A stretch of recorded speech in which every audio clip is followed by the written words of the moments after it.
राधे राधे दोस्तों। कैसे हैं आप सब। आज की कहानी है, यह शादी हमें मजबूरी में करनी पड़ी। पूरे 2 दिनों से कुंदन बुखार में तड़प रहा था, पर घर के लोगों को फुर्सत ही नहीं थी कि उसकी देखभाल करें।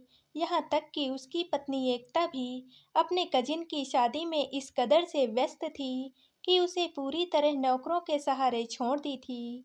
कुंदन को बहुत जोरों की प्यास लगी थी, पर उसे किसी को भी पुकारने की इच्छा ही नहीं हुई। उसने कभी सोचा भी नहीं था कि उसकी यह दुर्दशा होगी, पर अपनी इस स्थिति के लिए वह किसे दोष देता। घर जमाई बनकर इस घर में रहने का उसका खुद का फैसला था। वह पत्नी को भी बेवफा और स्वार्थी कैसे कह सकता था। बस एक गलत कदम और उसके जीवन की पूरी दिशा ही बदल गई। उसके पापा, जिनका नाम कैलाशनाथ था, जो कभी उसके सबसे अपने थे, जो उसकी सबसे ज़्यादा चिंता करते थे, जो उसके आदर्श गाइड, फिलोसोफर और माँ भी थे, उसी पर उसने शक किया, घृणा की, जिसका परिणाम वह भुगत रहा था। आज उसे अपनी माँ सरला देवी की भी बहुत याद आ रही थी, जो उसकी छोटी से छोटी खुशी के लिए भी अपने बड़ी से बड़ी खुशी कुर्बान करने के लिए हमेशा तैयार रहती थी। उसकी एक पुकार पर अपने सारे काम छोड़कर उसके आगे पीछे दौड़ती रहती। कभी उसे अगर हल्का सा बुखार भी आ जाता, तो वह कभी उसके सिर सहलाती, तो कभी उसके पैर दबाती। इस बात के लिए पापा अक्सर उन्हें समझाते, अरे थोड़ा बहुत बुखार हो जाना सामान्य सी बात है, इसमें घबराने की क्या ही बात है। तुम्हारे इस तरह घबराने से मैं भी नर्वस हो जाता हूँ। उसे स्कूल से आने में जरा सी भी देर हो जाती तो वे सड़क पर आकर खड़ी हो जाती। उनका सुबह से शाम तक का समय उसी के इर्द गिर्द उसके आराम का ख्याल करते गुजरता।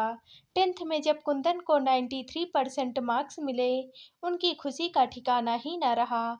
उन्होंने पूरे मोहल्ले में मिठाई बंटवाई, पर जल्द ही उनकी खुशियों को किसी की नज़र लग गई।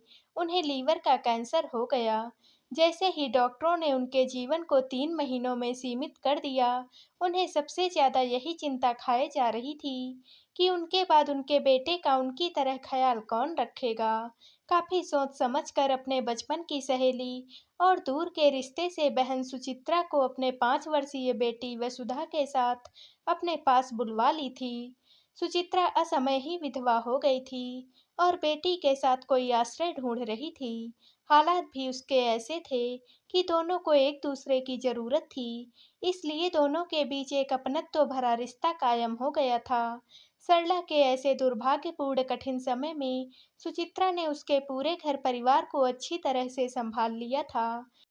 तो सरला ने भी वसुधा को एक अच्छे स्कूल में एडमिशन दिलाकर उसकी सारी जिम्मेदारी उठा ली थी।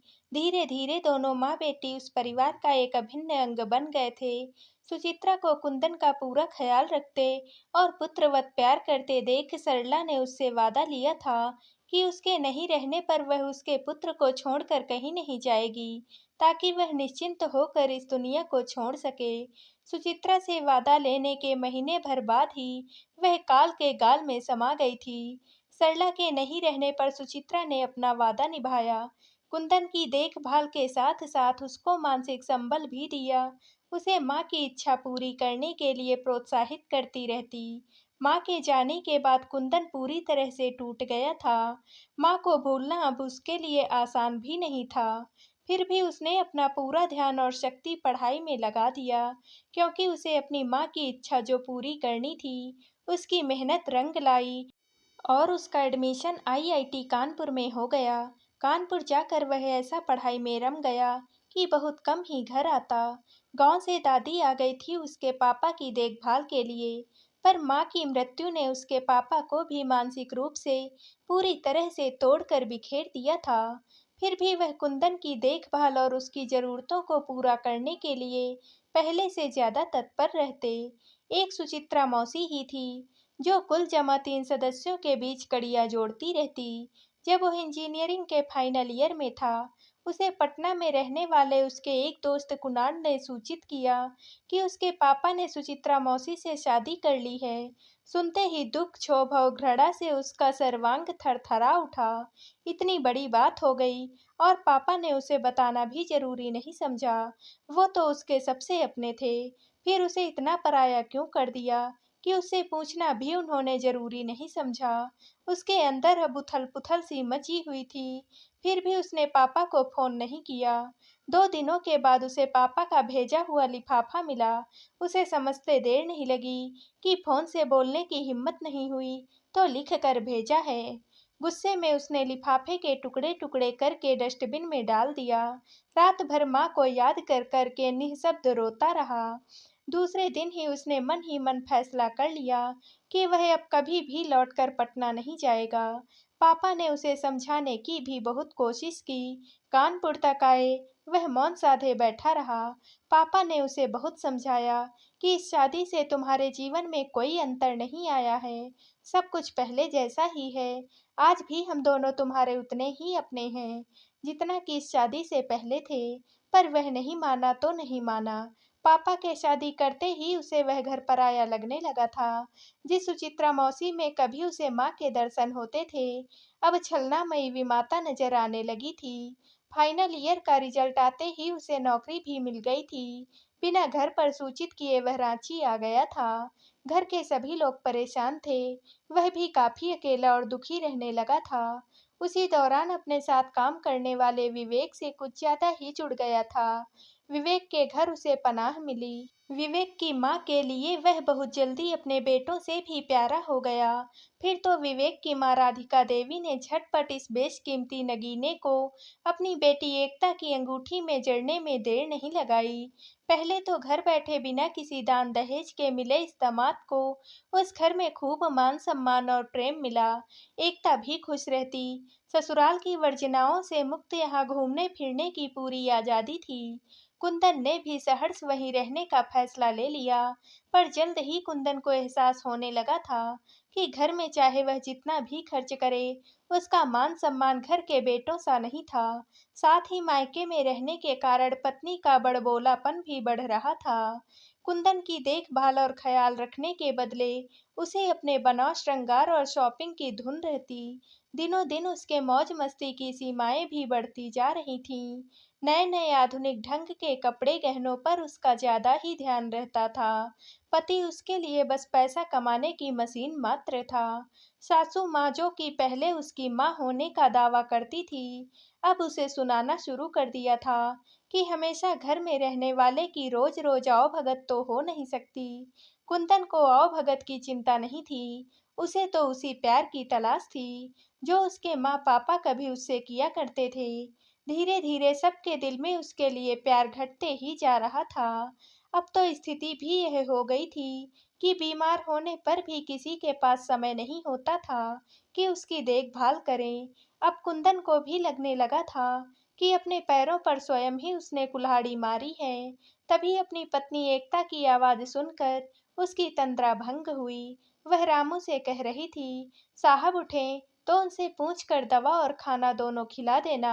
मुझे आने में थोड़ी देर हो जाएगी। एकता के जाते ही वह उठकर बैठ गया। घर में सिर्फ वह और रामू थे।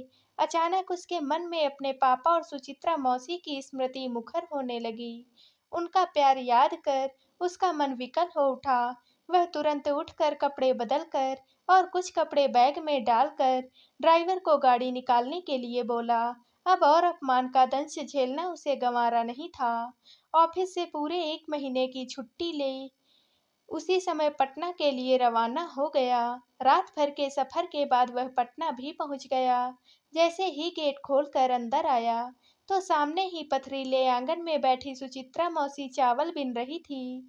पहले की तरह अपने काम में मगन, उन्हें पता ही नहीं चला कि कब उनके बगल में कुंदन आकर खड़ा हो गया।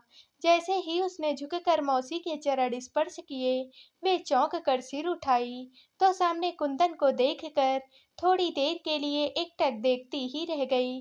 फिर उसे खींचकर सीने से लगाकर फूट फूट कर रो पड़ी। आहट सुनकर पापा भी बाहर आ गए। उसे देख उनकी आंखें भी छलक आईं। उसे लिए हुए वह घर के अंदर आकर स्नेह से उसकी पीठ थपथपाते हुए उसके करीब आकर बैठ गए। उसे लगा अपने ऐसे होते हैं जिन्हें अपने मान अपमान से ज्यादा अपनों की चिंता होती है, जिन्हें अपने रिश्ता तोड़ने के बदले झुकना पसंद होता है। वर्षों बाद ढेर सारा प्यार, स्नेह और अपनापन पाकर वह आत्मविभोर हो उठा।